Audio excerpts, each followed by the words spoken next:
Cette vidéo pour expliquer comment réduire un calcul littéral. L'idée en fait c'est, si j'ai un calcul qui contient des lettres, j'aimerais en fait essayer de faire en sorte qu'il soit le plus simple possible, c'est-à-dire le plus court possible, le plus petit possible. C'est ça qu'on appelle réduire. Pour réduire, on a certaines règles auxquelles il faut faire attention.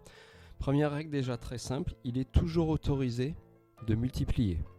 Si j'ai une multiplication, je peux la faire. Bien penser par contre le cas de cette multiplication en particulier, si à un moment donné j'ai un x fois x, bien penser qu'il va devenir x au carré.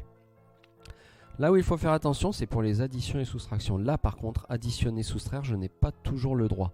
Il faut que je visualise les choses comme des catégories. J'ai les x au carré qui vont former une catégorie, je vais pouvoir les additionner ou les soustraire ensemble. Les x vont être également une catégorie, je vais pouvoir les additionner et les soustraire ensemble. Et les nombres également additionner et soustraire ensemble. Par contre, le mélange de ces catégories avec addition-soustraction, je n'aurai pas le droit de le faire. Alors, on va expliquer tout ça avec quelques petits exemples d'abord. Alors, le premier exemple, j'ai une addition. Addition, attention, il faut que ce soit par catégorie. Là, j'ai des x et des nombres.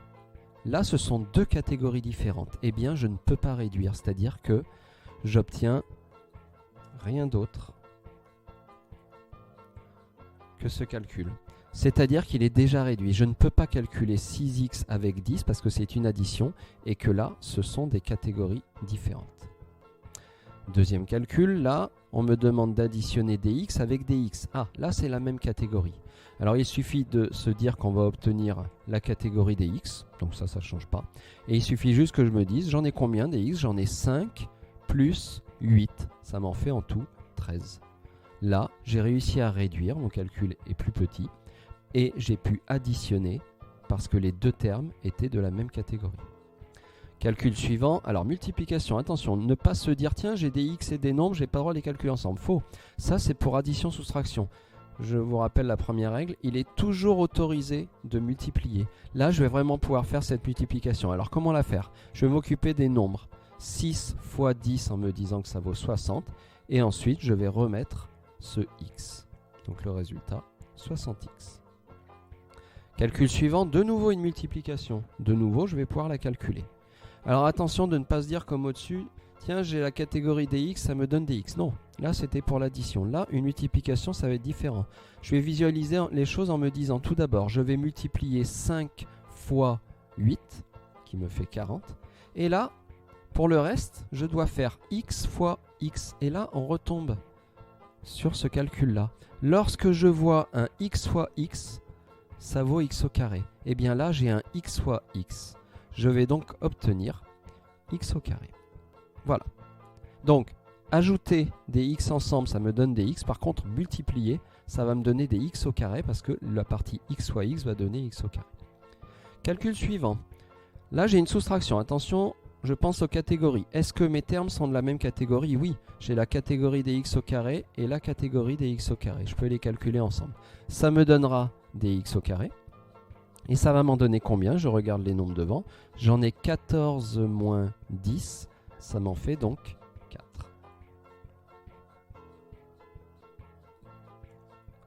Et c'était des x au carré. Calcul suivant, j'ai une soustraction. Il faut que les catégories soient les mêmes. Là, j'ai des x au carré. Mais là, j'ai des x. Ah, catégories différentes, addition ou soustraction, je n'ai pas le droit. C'est comme mon premier calcul, ça ne vaut rien d'autre. Je ne peux pas le réduire, il est déjà réduit au maximum. Dernier calcul un petit peu plus long. Là, on va vraiment raisonner. Si on regarde bien que des additions-soustractions, on va vraiment raisonner avec l'histoire des catégories. Je vais avoir le droit de calculer les x au carré ensemble. Là, il y en a. Eux, je pourrais les calculer ensemble. Les x ensemble, oui, il y en a. Je vais pouvoir les calculer ensemble. Et les nombres ensemble, oui, il y en a. Je vais pouvoir les calculer ensemble.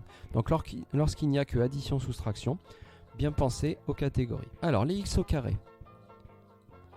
Je regarde combien j'en ai. Il y en a 5, plus 5, on prend bien le signe devant. J'en ai plus 5 et moins 2. Donc, je calcule. 5 moins 2, ça m'en fait 3. Ensuite, les x. J'en ai 7 moins 5. 7 moins 5, ça m'en fait 2. Et les nombres, plus 10, plus 80, qui me fait donc plus 90. Alors là, mon calcul est encore assez grand. J'ai encore 3 termes, mais je ne peux pas le réduire plus parce que là, j'ai des additions avec des catégories différentes. Ça veut dire que des fois, la réduction me donne quand même un calcul un petit peu grand, mais il a quand même l'avantage d'avoir été réduit par rapport au grand calcul du départ. Alors, on regarde un petit exercice en dessous.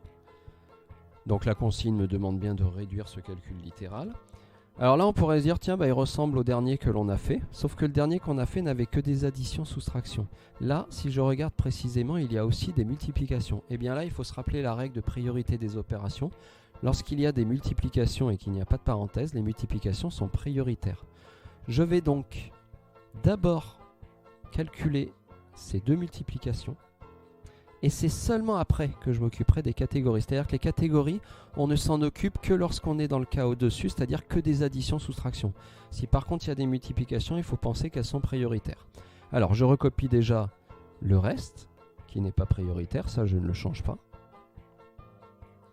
Et je vais venir maintenant mettre le résultat de ces multiplications. Alors on fait attention aux multiplications. Là, 5 fois 2 va me donner 10, mais j'ai également la partie x fois x qui va me donner x au carré. La deuxième multiplication, la partie des nombres 6 fois 2 me donne 12. Et là par contre j'ai pas de x fois x, j'ai juste un x tout seul. Donc ça donne 12x.